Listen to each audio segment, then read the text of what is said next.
بسم اللہ الرحمن الرحیم۔ حضرات، کتاب الاذان میں سے بخاری شریف کی ایک حدیث مطالعہ کریں گے۔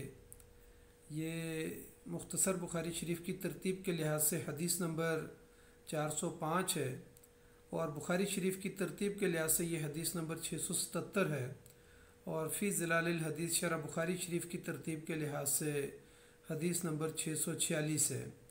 اس حدیث میں یہ بتایا گیا ہے کہ اگر کوئی مسنون طریقہ سکھانے کے لیے نبی صلی اللہ علیہ وسلم کے طریقے کے مطابق نماز پڑھ کے کسی کو دکھائے تو یہ دکھلاوا نہیں ہے، بلکہ تعلیم کے لیے نماز اس طریقے سے پڑھی جا سکتی ہے۔ یا پھر اسی طریقے سے ایک آدمی کسی کو وضو کر کے سکھاتا ہے یا تیمم کر کے بتاتا ہے، تو اس کا مطلب یہ ہے کہ وہ دکھلاوے کے لیے نہیں کر رہا بلکہ تعلیم و تربیت کے لیے کر رہا ہے، تو یہ طریقہ اختیار کرنا نبی صلی اللہ علیہ وسلم نے اس کو جائز قرار دیا ہے۔ عن مالک ابن حویرث رضی اللہ عنہ قال انی لاصلی بکم وما اريد الصلاة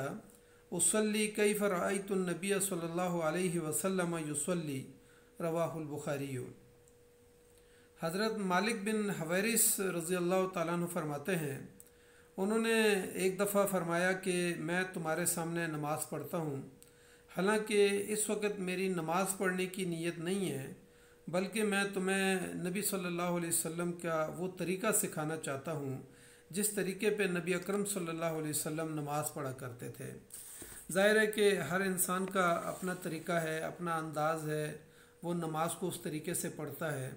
تو حضرت مالک بن حویرث رضی اللہ تعالیٰ عنہ نے صحابہ اکرام کے سامنے اور تابعین کے سامنے کہا کہ میں تمہیں اس طریقے سے نماز پڑھ کے دکھانا چاہتا ہوں جس طریقے سے تحمل کے ساتھ اور بردباری کے ساتھ، تعدیل ارکان کے ساتھ اور خشوع و خضوع کے ساتھ کس طریقے سے نبی اکرم صلی اللہ علیہ وسلم نماز پڑھتے تھے۔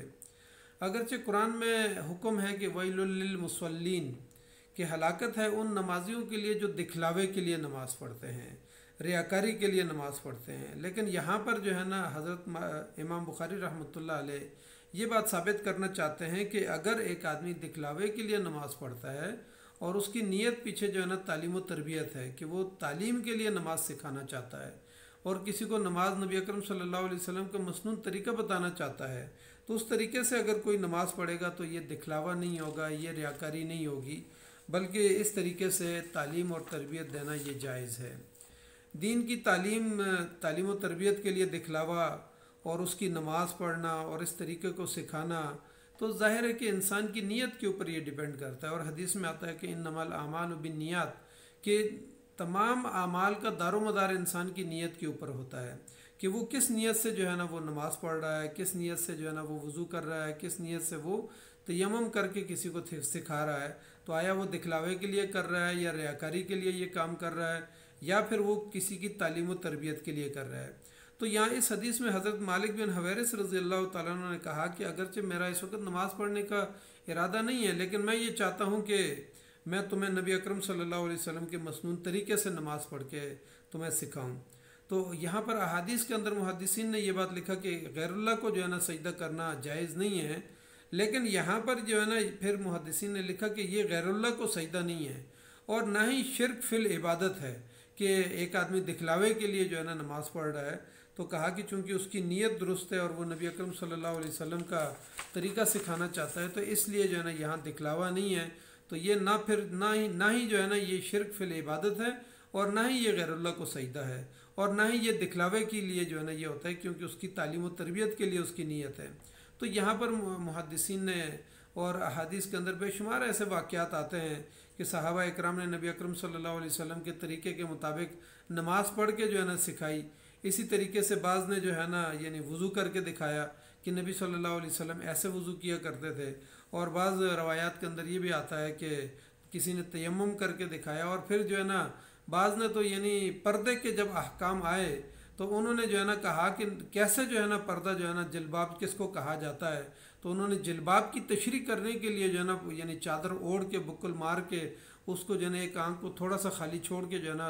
یعنی تعلیم و تربیت کے لیے یہ کام کیا کہ جلباب اس کو کہتے ہیں، اور اس طریقے سے جو ہے نا یعنی خواتین کو پردہ کرنا چاہیے۔ تو یعنی یہاں اس حدیث کے اندر نبی اکرم صلی اللہ علیہ حضرت مالک بن حویرث رضی اللہ تعالیٰ عنہ نے نبی اکرم صلی اللہ علیہ وسلم کے طریقے کے مطابق نماز پڑھ کے دکھائی، اور اس میں وہ خشوع و خضوع اور تحمل اور بردباری اور تعدیل ارکان کے ساتھ، ٹھہراؤ کے ساتھ، اور یہاں پر